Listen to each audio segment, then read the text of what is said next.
Thank you very much. No, Gaza, as I said earlier, the people in Gaza are starving.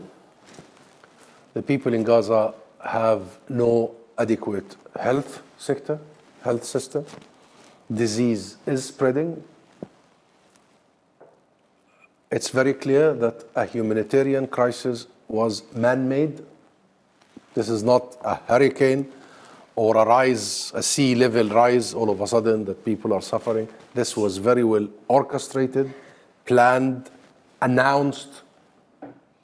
On the 8th of October, the Israeli defense minister said with his hand, I am switching off water, electricity, food supplies, everything. And the use of famine and disease as weapons of war should really make us all very concerned, all of us. Because the international system we established and you study, and hopefully some of you will go to join international institutions, if you will have some later. The biggest danger is the normalization of new rules of wars. That's a huge danger. Because after all these years of never again, after we have managed to produce a system, a global order that has three components in it, mainly, to just sum it up. The first is that wars should never be an option. That's why we created the Security Council. Go back to the UN Charter. That there should be other means to resolve issues. That's why we have brought all these important, powerful countries around one table, with them 10 other elected non-permanent members, to resolve issues before they failed.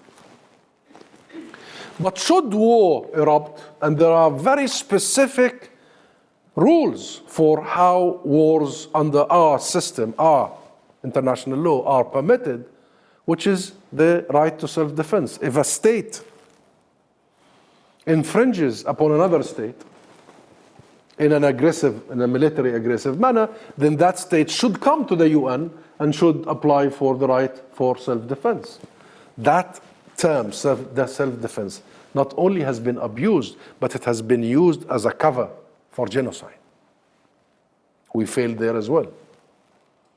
And by the way, and we have professors here, and I think you are specialized, under international law, occupiers have no rights.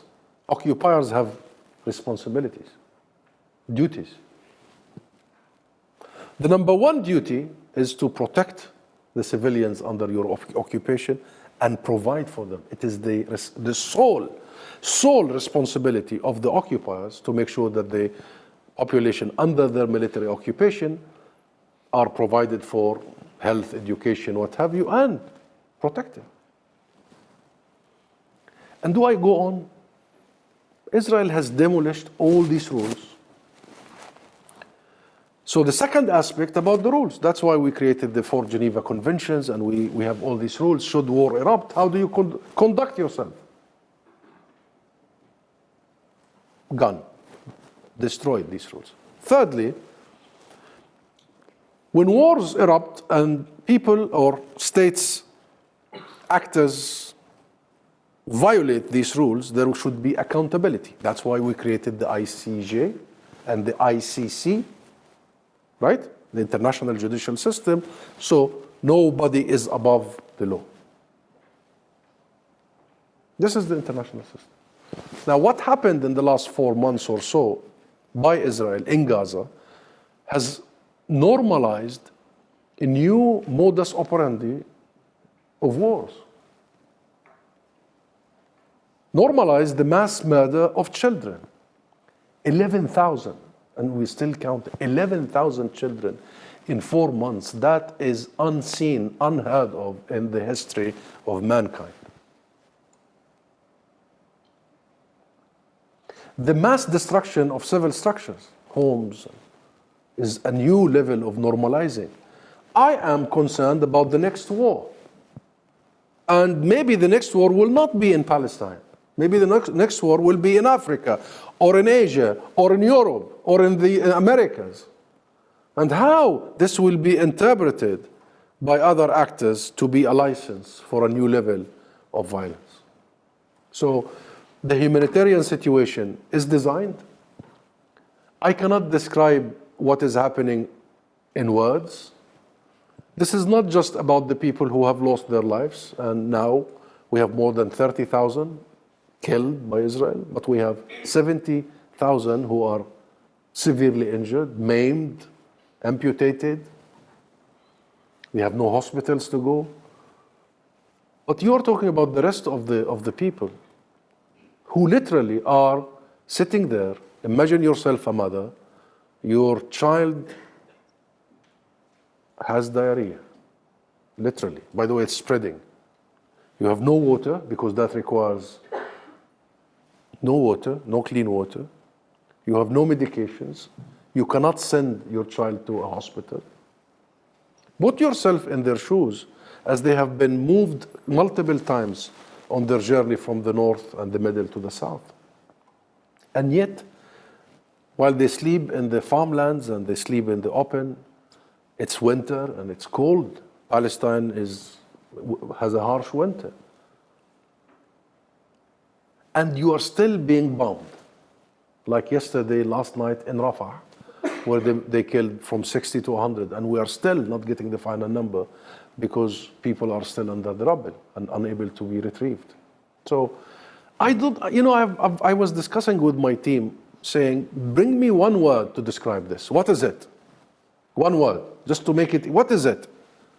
Horror? Carnage? Genocide? Ethnic cleansing? What is it? What is the term? Maybe we should reward one of your students to come up with the term.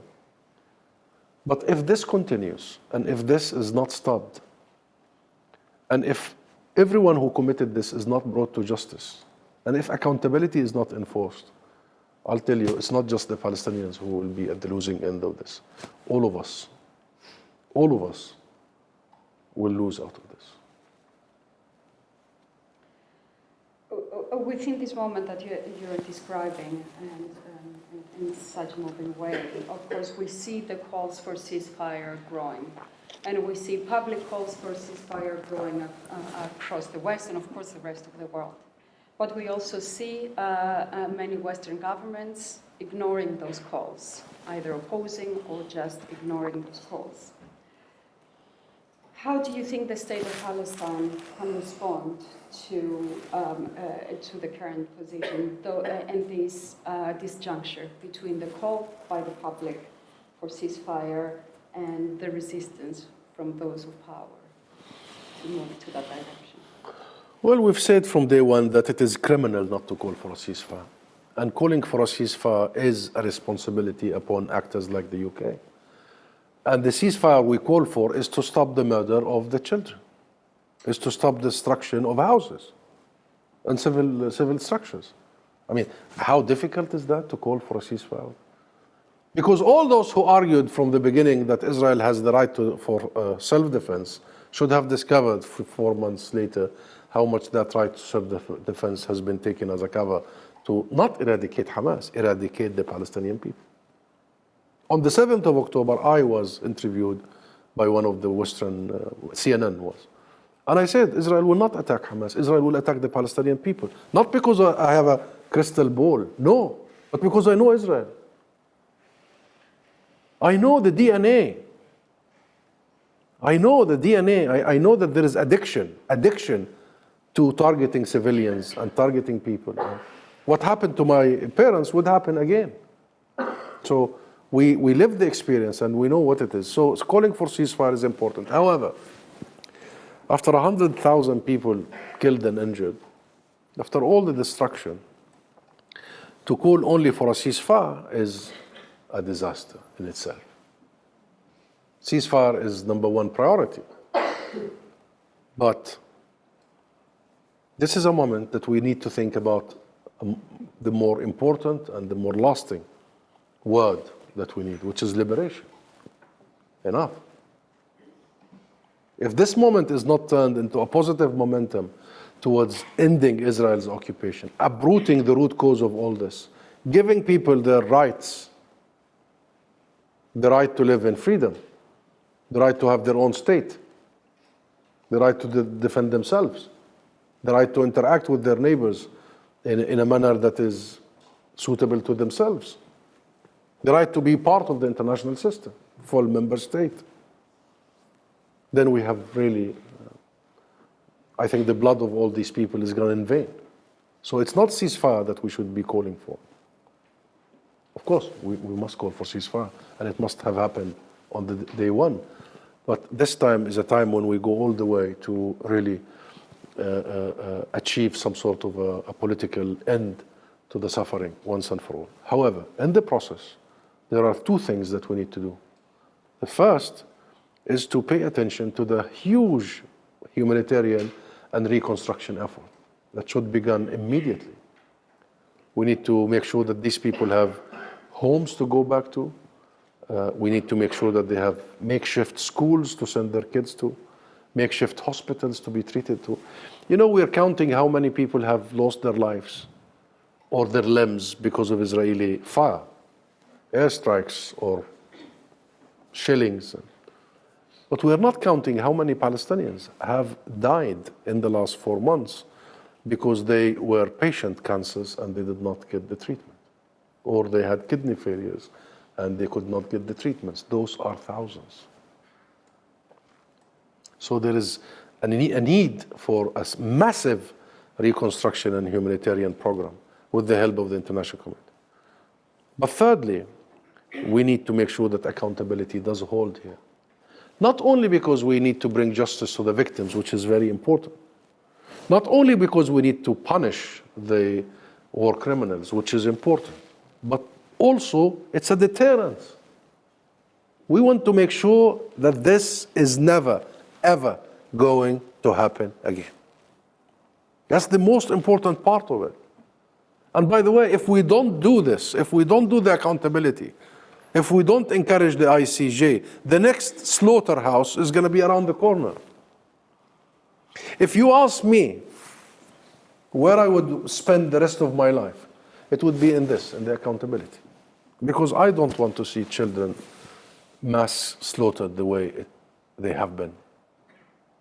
Not in Gaza, not in Palestine, not anywhere else. And any country who goes and argues against the ruling of the ICJ are complicit. Complicit, including the country I have presented my credentials to. Leave the ICJ do their business. Leave them alone.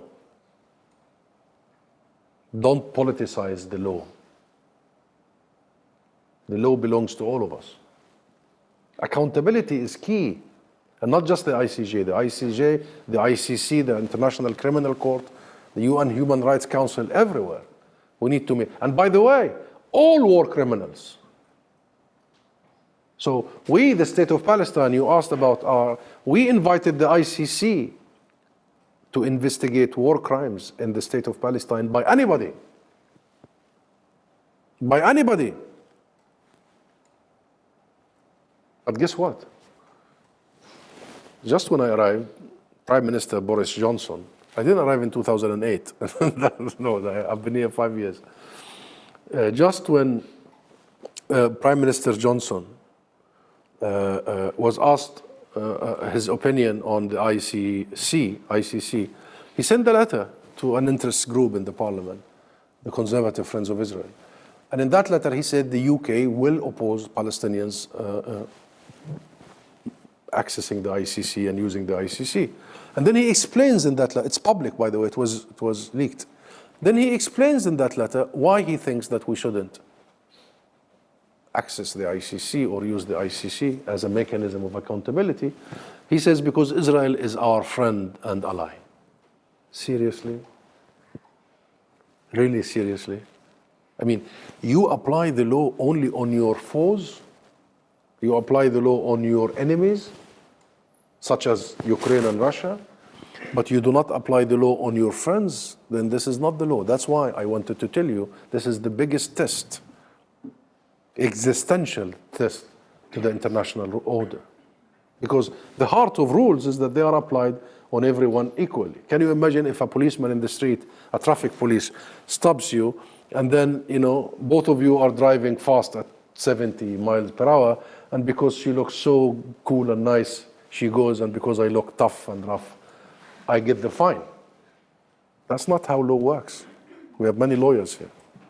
She is fined, and I am fined. Actually, she should be fined twice, then I'm fined, because this is the heart of the law. So the last thing is sanctions. State of Palestine is engaged with all governments about sanctions. Sanctions is a legal responsibility of all international actors, including the US and the UK, that they should sanction illegal acts. Am I saying something that is out of the box? Yeah. Of late, the US administration and the UK government have finally started on the sanction track. Only yesterday, the UK government announced putting 4 names of Israeli settlers, illegal settlers, on the list of sanctions in the UK. And before them, the US administration signed in law an executive order, by President Biden for similar settlers. That's too little, too small, but welcomed, because we are now establishing the principle of sanctions by key international actors. But it's not enough. We need to sanction all settlers, because there is no such a thing as good settlers and bad settlers. All settlers are illegal. All of them. And all of them must be treated accordingly. You must sanction all settlers. Don't cherry pick here, and don't gaslight us. Oh, I've done 4. What do you mean you've done 4? You should do 750,000. Or gaslight us now, so we're doing something in the West Bank. What have you done to Gaza and the genocide? You should do the West Bank, but you should do Gaza as well. Sanctions include the immediate embargo of arms trade. It's a UK law. It's in the law here that the UK shall not export arms to countries that violate international law. This couple of hours ago, the Foreign Secretary, Lord Cameron, said that Israel did violate international law. Okay. After the ICJ ruling, is there any conversation left? What are we discussing? Yesterday I was on BBC, and still they are discussing with me, Israel has the right to defend itself on the 7th of October. What is the conversation now? So, arms embargo. Any country that sends weapons, I even had to use this term at the BBC yesterday, that Israel has to be treated like a drug addict. And the addiction is to ethnic cleansing. And then if you have a drug addict, the best thing you do is you don't give them drugs. This is the least they need. And the drugs in this situation is the weapons. Stop sending them weapons. Sanctions should include all companies that go and profit from stolen land in illegal colonial settlements. And we have a list, a database of British companies, American companies, international companies that literally operates in these illegal settlements. Sanction them. What about the dual citizens? How do we deal with it? How do we deal with a dual citizen who is now committing the genocide in Gaza, or living illegally in the occupied West Bank? So the sanction part is very important, and I'm taking my time to explain, and the list goes on, by the way. The list goes on. I'm taking my time to explain simply because this is the only formula that works. You need to provide political horizon, which is the recognition. That's why the State of Palestine is engaged with a campaign of recognition of the State of Palestine. We are recognized by the majority of the world, by the way. The vast majority. It's just the US, UK, and that club. And also we heard from the UK Foreign Secretary only recently, a couple of weeks ago, for the first time that the UK is considering recognizing the State of Palestine before a final agreement, as a contribution to a final agreement, not as an outcome of a final agreement. And this is historic. This is important. Because the formula that they would recognize after a final agreement means that we give Israel a veto power. And I assure you, Israel is not interested in a Palestinian state. So they will continue using that veto power. The combination of this is a stick and a carrot. The stick is the use of the power of the law to make sure that illegalities are sanctioned. Everybody who breaches these rules are held accountable. That this will not be repeated again. That we make sure that the rules are respected. And the other part is to give hope for the people. So this is our strategy. And we're pushing. Some cracks are appearing. Some statements are encouraging, but there is a long way to go. We're going to open the floor for, we'll take questions very soon, but there are at least a couple of more important questions that I would like to give you the opportunity to address. And the big question, of course, that you touched upon is that of sustainable peace. Mm-hmm. So what needs to be done to achieve sustainable peace? You know, peace is the most noble word. I think every civilization has found a way to premise its entire culture around peace. Every civilization, every religion. Judaism, to start with, Christianity, Islam. In Islam, the greeting is Assalamu alaikum. We start with peace. And Jesus has gone all the way. Jesus Christ, who was born in Bethlehem in Palestine. He's one of us. We are proud of him. Yeah, sometimes when some Western people meet us and say, you know, some of us are Christians and they know that we're Christians, they ask us, when did you convert? We converted? I mean, we converted you. We are the original Christians, for guys. We are the birthplace of Christianity. I mean, get it right. The other week, just last month, there was a BBC anchor, and she had interviewed a very, you know, a man of faith, British pastor. And she was asking, remember the Israel killed two Palestinian Christian women in a church in Gaza? Snipers. And it was a big story. And she was asking him, rather in an angry tone, why Israel doesn't make the distinction between Palestinians and Christians? Palestinians and Christians. Palestinians are Christians, and we are the original Christians. So, you know, there is a great deal of confusion, misinformation, anti-Palestinian sort of rhetoric. Back to your question, peace is a very key component of who we are as human beings. But in the heads and in the conscience of many Palestinians, now it's not a very good word. It's a word that is conflated with status quo, with continuation of the oppression, with the management of the situation rather than the resolution, with dragging us. We need to redefine and reclaim the word and the meaning of the word. Peace begins when injustice ends. It's not something that you can achieve while you are still in a state of injustice. The last day of the occupation is the first day of peace. And then talks begin after the end of occupation, not before. Peace requires acknowledgement, acceptance of people's rights. Peace is not something that is based on some sort of a deep compromise. It's a deep understanding. Look at Northern Ireland, look at South Africa, look at the Balkans, look at East Timor. Look everywhere. For the last 30 years, we have accepted a compromise, which was 2 states on the 67 borders. But that was misunderstood because the 67 borders was the most we could have offered Israel and the least we could have accepted. That's it. But successive Israeli governments took that as a starting point. They wanted to meet us somewhere between, if you know the geography, between Jerusalem and Jericho. So they wanted to snatch more of the 22%, literally, by the way.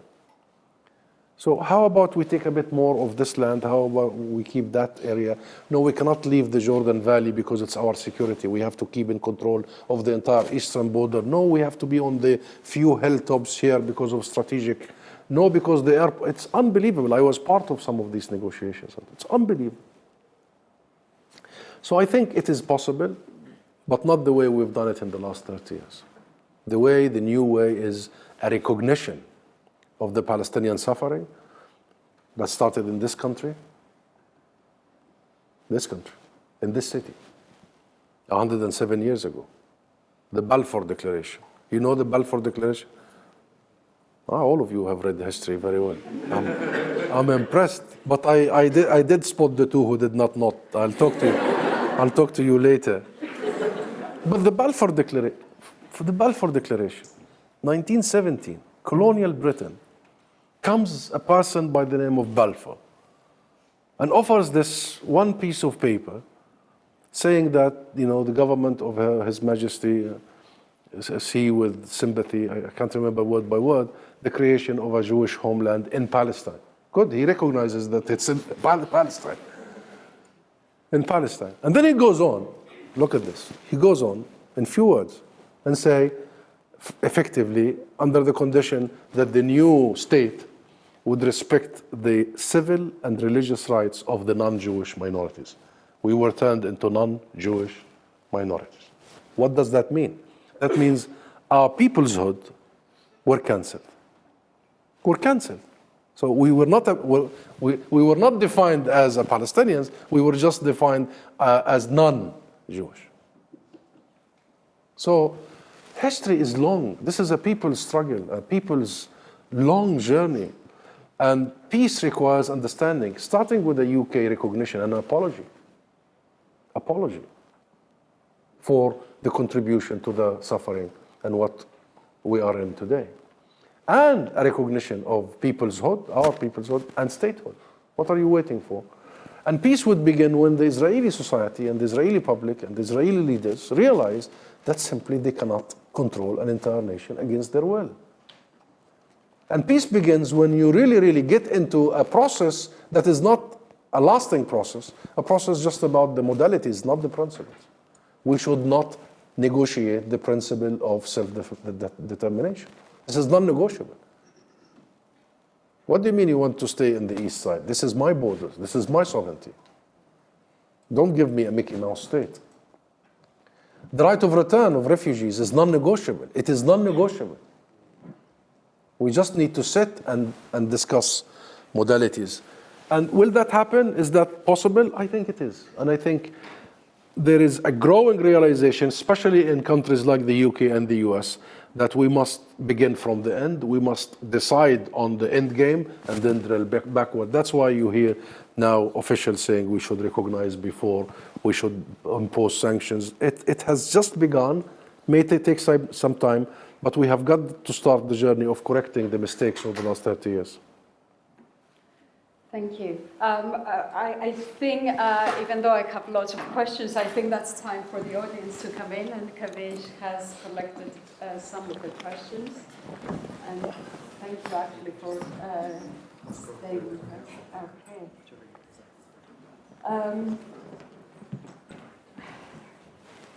We have a question about Hamas. From someone who gave their name, but I'm not going to read it just in case you wouldn't like that to be read. I'd like to ask what you perceive as the role of Hamas to be in the future peace-building efforts.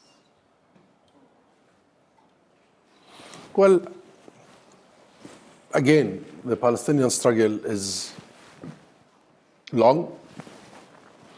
Hamas was established 20, 30 years ago. Fatah was established 50 years ago, 60 years ago. So it's about the people, not the movements and the parties. And we need to always remember the people. Because people are confused now and they keep focusing on Hamas, Fatah. Remember. Number one. Number two, Hamas is part of the Palestinian people. We did not import them, they are part of us. We disagree with them. They are not part of the political system, but one day they should be brought to the political system to be part of the PLO, the Palestine Liberation Organization, which has all Palestinian political factions except Hamas. We need them to be involved, engaged, included. However, that should be done in a way that that is Hamas, respect the commitments of the Palestinian national institutions, particularly the PLO, respect our commitments under international law, and respect our political program, because there could not be one party, one political party, that takes the Palestinian people, the entire people, either to war or peace on their own. We shouldn't happen. These decisions are collective decisions. So, yes, it's possible, and there's a lot of discussions about it, and hopefully it will be successful. Thank you. There's so many questions, and I apologize that I won't be able to get through all of them unless you're willing to stay until midnight, which we can do. So I'm trying to pull out some of the big questions. The next question I will bring up is about the two-state solution. Despite Netanyahu's government explicitly opposing the idea of a Palestinian state since decades, despite Israel working to make a Palestinian state territory infeasible by committing genocide, decimating Gaza, and sponsoring the expansion of settlements in the West Bank, Arab leaders are still keen on going back to the negotiation table for two-state proposal.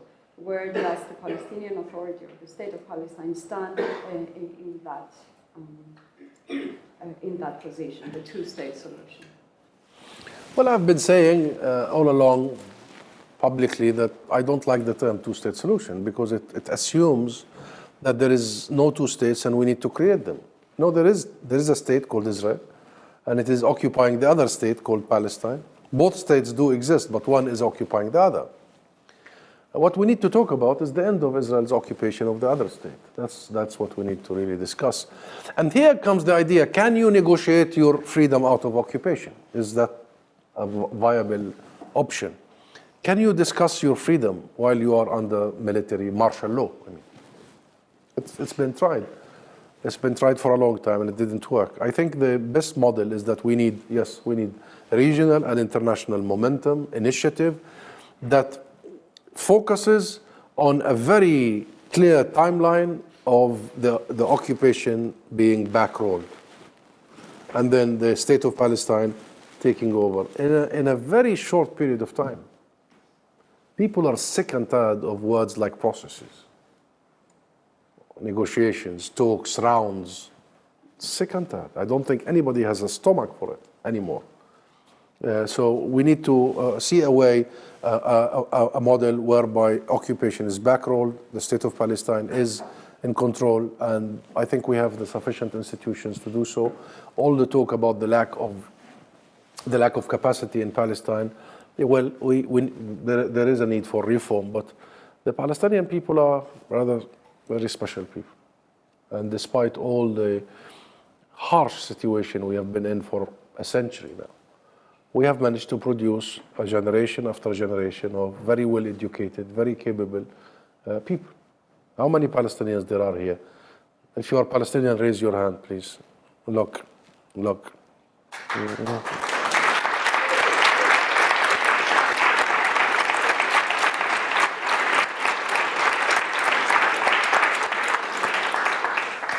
We are so proud of you, and your people are proud of you, because,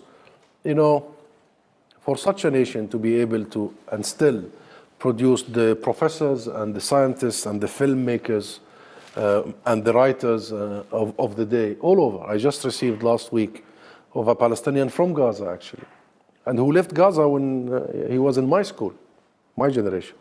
He left Gaza when he was in his 20s, and now he has invented the Mars rover, and he got so angry at me because I didn't mention his other invention, which was the Mars helicopter. I forgot the helicopter. He invented these two things, and this is a nation that is, and they called it perseverance. The NASA called his thing perseverance. It's very fitting to the Palestinian experience of perseverance. This is a nation that is capable to govern itself. This is a nation that is capable to build itself. Just get the hell out of our land. So get out.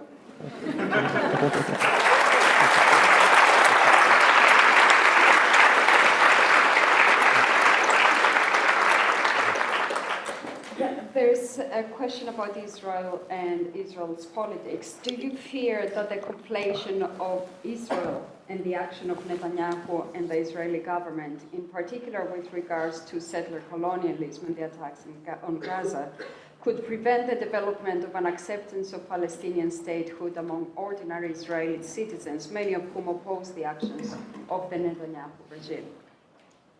That's a very good question. I'm not going to ask you to reveal the name of the asking, but that's a good question. Well, I believe in the end, any national movement, any struggle would be primarily aiming at changing the public opinion in the country that is perpetuating doing the injustices, like Nelson Mandela did with white South Africa, apartheid South Africa. So we have to have an eye on that, absolutely. But those who think that Netanyahu, if Netanyahu goes, every problem ends, need to think again. Prior to the 7th of October, there were unprecedented, massive, as in hundreds of thousands of Israelis demonstrating Netanyahu. You remember that.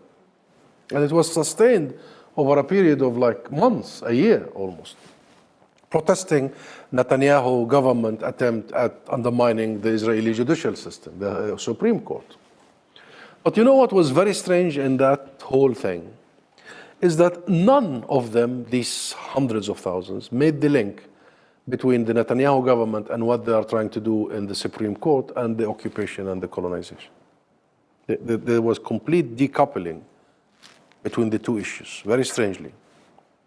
When in fact, the main reason why the Netanyahu government was doing what it was doing, it was because of the occupation. Not the main reason, the only reason. It was because of the colonial settlements, because the Supreme Court was the only left entity in Israel that was able to not give legitimacy to some, not all, some of these. And people like ministers like Ben-Gvir and Smotrich wanted the Supreme Court's veto to be removed. That's the bottom line. Many people were talking over the years that Israel has annexed the settlements or Israel is about to annex the settlements. Remember these? In effect, what happened in Israel is that it's the settlements that annexed Israel. Literally, by the way, it's the settlements that annex or annexing Israel. And therefore, we need to work harder for the Israeli society to finally make the link. We don't see it. Now, here comes the question. Why they don't see us? The whole world is in flames because of us. Why they don't see us? There are many reasons. One of the reasons is that there is such an embargo on the media there. They don't show what is happening in Gaza or in the West Bank. We need to work harder there. Second reason is a very serious change that has been happening in Israel over the years, over the last 30, 40 years, of shifting rightward and rightward and rightward, all the way to electing convicted terrorists. I mean, Ben-Gvir is convicted in an Israeli court as a terrorist and inciter to hatred. We need to think about that. Thirdly, the Israeli society is like all other societies, like any other society. No exceptionalism here. If they can have the cake and eat it too, they will do so, like all of us. If they feel that there are no consequences for the occupation, why not? If a settler can go and live in an occupied territory in or on stolen land, using stolen resources, having a villa with a swimming pool, don't mind about his neighbor, the Palestinian, who doesn't even have a fraction of the resources of the water, and still can commute because there is infrastructure that has been built from deep in the West Bank to Tel Aviv in 20, 30 minutes, and then get that villa almost for a fraction of the price, subsidized by the state. If you live in the occupied territory, you'll have tax exemptions and you'll have a lot of things. Then why not? And then there are no consequences. Finally, the UK and the US are putting four out of the almost 1 million. Okay. So the key thing, in my opinion, is how do we create a bloodless, peaceful sense of crisis in the Israeli public? Sense of urgency, because it doesn't exist. It does not exist.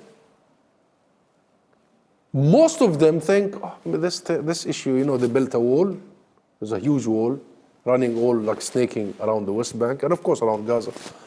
And they think this conflict is like the biggest elephant in the room. It could be somewhere else, in Tanzania or Malaysia or anywhere. But not here, not with us. It has nothing to do with us. We need to change that. So the problem is not Netanyahu only. The problem is way more structural. And I think it will take a lot of efforts to change the mood in Israel and to create a new sort of camp that would, in the end, call for recognizing the legitimacy and the equality of the equality of the treatment of the Palestinian people. That is going to be a long journey. Thank you. I think I will have to choose among the many questions. Apologies again for not having the opportunity to go through all of them. I guess we can share them with you later, so at least you can see those. But I think we have to finish with a question that has to do with where we are in an educational institution. You touched yourself upon questions of freedom of speech. You're an LSE alumni, so a question comes from a student who is looking at those challenges about freedom of speech. How do you think students fighting for our freedom of speech, do you have any practical ways for us to protect our freedom of speech, especially under governmental authority and serious censorship? So I'll give you the last couple of minutes to address that. First of all, freedom of speech does not mean that you incite. It does not mean that you spread hate. That is not the meaning. It does not mean that you are violent or that you confiscate the rights of others to express themselves. Freedom of speech is that you are allowed to express yourself without fear, without intimidation, without consequences. I mean, I was astonished to find out that, you know, some even non-Palestinian students were suspended by very prominent universities here only because they shared a tweet or a post. Unacceptable.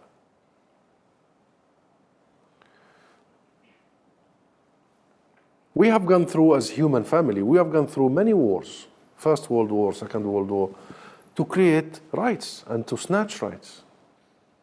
Democracies are established on certain set of rights, one of which is the freedom of expression, the freedom of assembly, the freedom to be against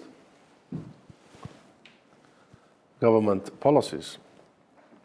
And this is where I fear that Israel is dragging all over. And by the way, when I say Israel, I don't mean every Israeli person. I mean the government, I mean the official state. Israel is dragging all of us and undermining these very rights. When we had a home secretary here, literally calling for the banning of marches, which is a key component, a key pillar of democracies, then it's in this that how much rights are being undermined simply because of the protection of Israel in terms of any scrutiny. Any scrutiny. Whole anti-Semitism does exist. It's vile.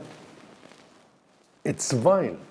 And there are people who hate Jews because they are Jews, and they have to be confronted and held accountable. Anti-Semitism has led to the most heinous crime in modern history. That is the Holocaust. 6 million Jews were slaughtered because they're Jews. It does exist. And I think we Palestinians have to be in the forefront of fighting anti-Semitism, because nothing harms our cause more than those who are bigots and racists. We know the price of racism. We know very well. And we should be in the forefront in the fight to uproot anti-Semitism. And we are. But the conflation of anti-Semitism with anti-Israeli policies is very dangerous. It doesn't serve the actual cause of uprooting and fighting anti-Semitism, nor it serves the cause of, rightly so, criticizing the policies of a government. Israel has managed to conflate 3 things together: what is Jewish with what is Zionist with what is Israeli. It's now, they made them sound or mean the same. They don't mean the same. Many Jewish people, actually more Jewish people live outside Israel. They're not Israelis. And guess what? The majority of Zionists are not Jewish. You're laughing? It's true. The majority of Zionists are Christian Zionists. The evangelical movement. I lived in the US long enough to know. And the Israeli army that is now committing the genocide in Gaza, you think all of them are Jewish soldiers? There are many Muslim soldiers among them, and Christian soldiers among them. So this is not a religious conflict. This has nothing to do with Judaism. Nothing. This is a political and legal issue. And as much as we need to be careful and clear, we also have to push back. And no, I am allowed to criticize the policies of a government, of a state, as I do for any other state. Israel is no exception. And I tell you, if they succeed here, they will succeed there and other issues. So my recommendation as far as the freedom of speech, academic freedom, do not allow this to happen, because your parents and your grandparents have fought very hard to create for you such a space. Seriously.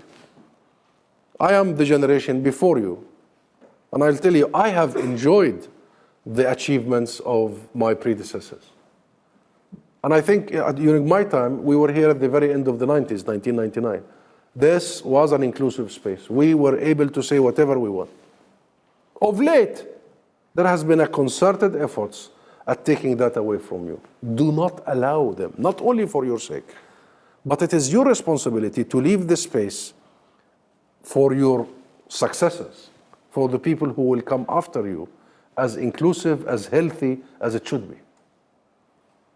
Any issue that has to do with international politics, any issue that has to do with international law, any violations of international law, any siding with justice, any siding with people who are seeking basic rights should not be prevented. If you wear the Palestinian kufiya, you should be celebrated. No one should target you. And I see many kufiyas here. Beautiful kufiyas. Keep wearing it. Are you Palestinian? Yeah. Oh, well done. Well, it's hard to be Palestinian. Very well done. Who's not Palestinian wearing the kufiya? Aha. I'll applaud you. You know why? Can I speak on your behalf? I don't think you're wearing the kufiya only because you want to declare that you are pro-Palestinian. I'm sure you are. But it has become such a cultural symbol for people worldwide that this is who we are. We are with rights. We are against injustice. We are with freedom. We are absolutely with everybody. We are universalists. And I see it everywhere. Now our flag, I feel it's no longer ours. Our flag is all over the four colors, because it has come to represent everyone who really believes in freedom, real freedom, including yourself. You believe in real freedom? Yes, and I also wear the kufiya because I want LSE to divest from illegal occupation in Israel.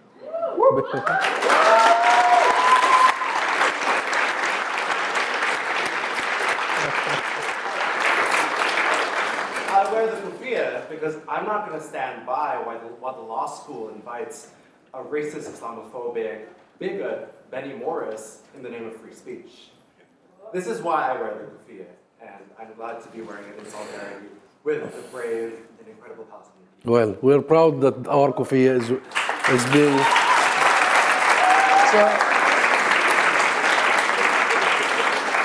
And I must say, by way of closing this inspiring conversation, I must say that we are so proud as Palestinians that we have the numbers.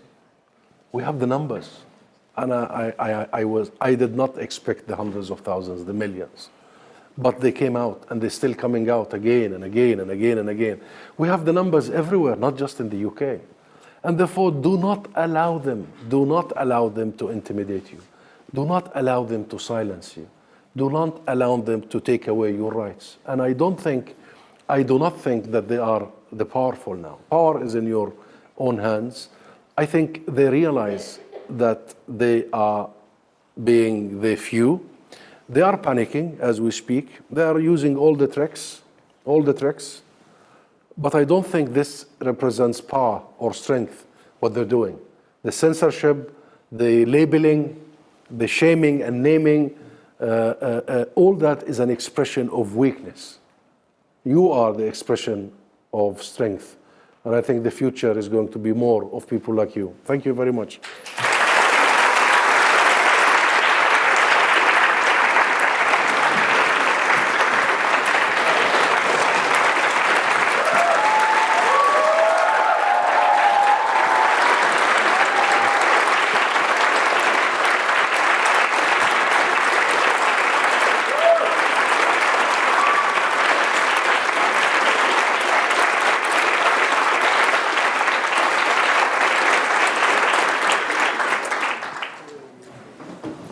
Dr. Zomlot, it's been a pleasure, it's been an honor.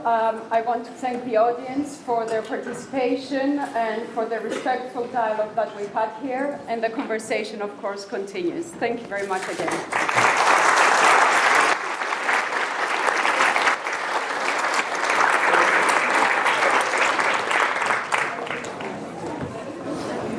Thanks for coming. Thank you. We appreciate Really, it. I appreciate it. كيفك؟ شو أخبارك? She's the daughter of a very close friend of mine. Good to see you. Good to see you. Good to see you. شرف لإلي عن جد. Keep doing it, guys. Well done. Thank you. Really well done.